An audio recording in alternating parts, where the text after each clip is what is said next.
Gas का दाम बहुत ज़्यादा हो गया है, वो थोड़ा कम होना चाहिए। नौजवान की हजारों लाखों की संख्या में नौजवान बेकार हैं, उनको काम नहीं मिल रहा है। मांग करेंगे कि 8वें वेतन आयोग का गठन किया जाए जो कर्मचारी हित में है। अभी तक सरकार ये निर्णय नहीं लिया है। जदयू लगातार बिहार में को विशेष राज्य का दर्जा मिले, यह मांग लगातार कर रही थी। नीतीश कुमार भी कर रहे थे, लेकिन कल बीजेपी ने यह सपना तोड़ दिया। आज बजट सत्र है और आज बजट आने वाला है। इसको लेके हम बात करेंगे। हमारे साथ कई बुद्धिजीवी हैं। हालांकि ये गर्दनीबाग का धरना प्रदर्शन स्थल है और यहाँ पर अपनी 9 सूत्री मांग को लेके यहाँ पे आज ये धरना प्रदर्शन कर रहे हैं। ये हम बाद में चर्चा करेंगे, लेकिन सबसे पहले हम ये चर्चा करते हैं कि चूंकि आज बजट आने वाला है, ऐसे में इनकी क्या सोच है। नमस्कार, आप देख रहे हैं अमर उजाला। हम बात करते हैं, आज बजट आ रहा है, क्या कहेंगे, क्या होना चाहिए, क्या नहीं होना चाहिए, आपको क्या लगता है? सबसे बड़ी बात तो यह है कि हम बिहार के विश्वविद्यालयों महाविद्यालयों में काम करने वाले शिक्षकेतर कर्मचारी हैं। पहले हमारी संख्या 33,000 थी, आज हम 11-12 हजार के करीब हो गए हैं। तो ये इतने दिनों तक जो बहालियां नहीं हुई है, एक तरफ प्रदेश बेरोजगारी से त्रस्त है, नौजवान की हजारों लाखों की संख्या में नौजवान बेकार हैं, उनको काम नहीं मिल रहा है। और हमारे विश्वविद्यालय महाविद्यालय में एक व्यक्ति पर 10 व्यक्ति का लोड है।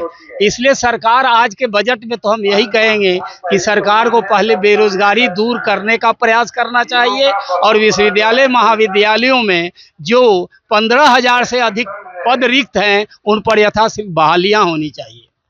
आपका एक पॉइंट रहा कि जो कई पद रिक्त हैं उसको भरा जाए, जो बेरोजगारी है उसको दूर करने की कोशिश की जाए, चाहे आपके साथ में काम करने वाले हैं या जो नए लोग हों। चलिए, एक पॉइंट ये हो गया। हम दूसरी बात करेंगे, आपके हिसाब से क्या होना चाहिए, क्या नहीं होना चाहिए। आज बजट सत्र है, आज का जो विषम परिस्थिति है बेरोजगारी का, जहाँ तक बात है, एक दूसरा पॉइंट आप बताओ।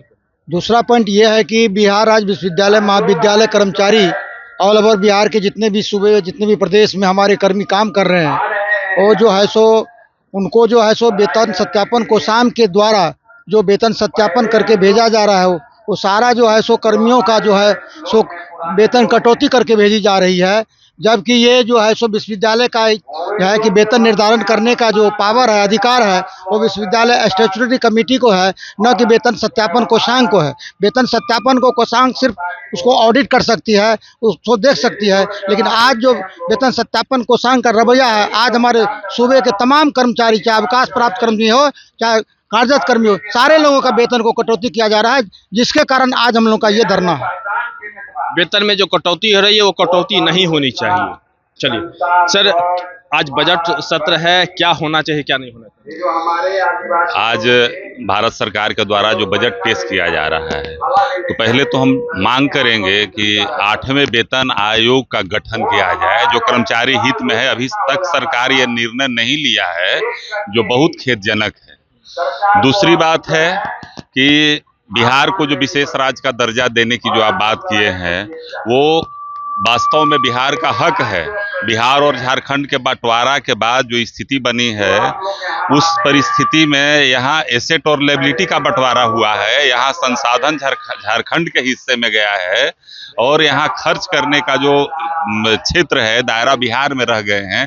आमदनी का कोई नया जरिया नहीं बिहार सरकार को मिला है, तो उस आधार पर विशेष राज्य का दर्जा पाने का बिहार अधिकार रखता है। और क्योंकि वो तो भाजपा ने साफ कह दिया कि नहीं मिलेगा।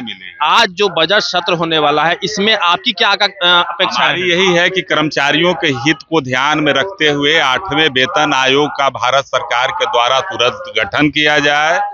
दूसरी बात है कि बहुत दिनों से जो हम लोगों को इनकम टैक्स रिटर्न में एटीसी, एटीडी और इत्यादि जो छूट में जो हर साल कुछ न कुछ बढ़ोतरी पूर्ववर्ती कांग्रेस सरकार के द्वारा किया गया था, ये मोदी जी के सरकार में आज तक एटीसी में जो 1.5 लाख का जो दायरा है उसको नहीं बढ़ाया गया। उसको निवेश करने का दायरा बढ़ाया जाए और हम लोगों को राहत दिया जाए। इनकम टैक्स में कोई स्लैब में बढ़ोतरी नहीं हुई है, केवल माने आंख में धूल झोंकने के लिए सरकार जो है नया पुराना जो इनकम टैक्स भरने का तरीका को बदल दिया है, लेकिन टैक्स उतना ही लगता है। तो उसको दुरुस्त करने की जरूरत है, कर्मचारी हित को ध्यान में रखते हुए। और सरकार ये भी समझे कि अगर हम लोग अगर LIC और इस सब चीज में अगर निवेश करने का आप दायरा बढ़ाइएगा तो LIC में कर्मचारियों के द्वारा जो अंशदान दिया जाएगा वो स्ट्रक्चरल सेक्टर में उसका इन्वेस्टमेंट होता है, जिससे भारत की जो निर्माण की गतिविधि है उसको तेज करने में मदद मिलेगी।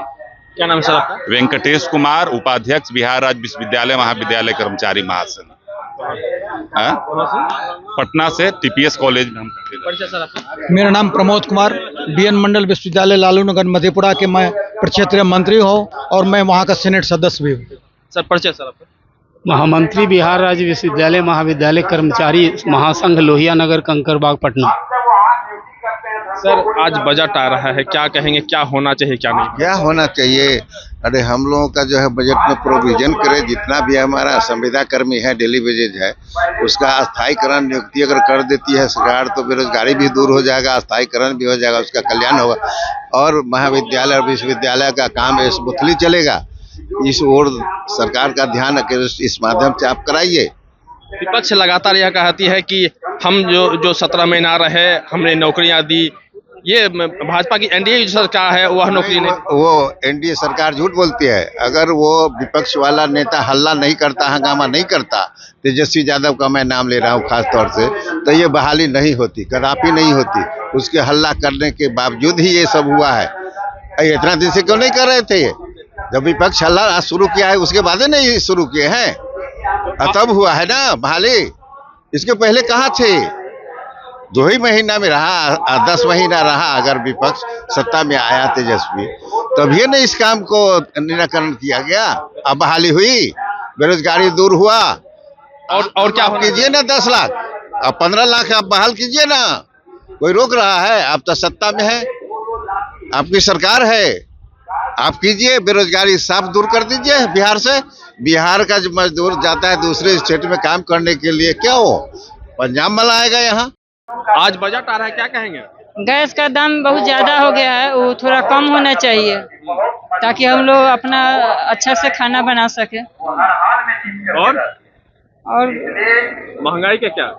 महंगाई भी बहुत चरम सीमा पर चली गई है, वो भी कम होना चाहिए। अगर आप ये वीडियो YouTube पर देख रहे हैं तो हमारे चैनल को सब्सक्राइब करें और बेल आइकन को दबाना ना भूलें। अगर आप Facebook पर ये वीडियो देख रहे हैं तो हमारे पेज को लाइक करें।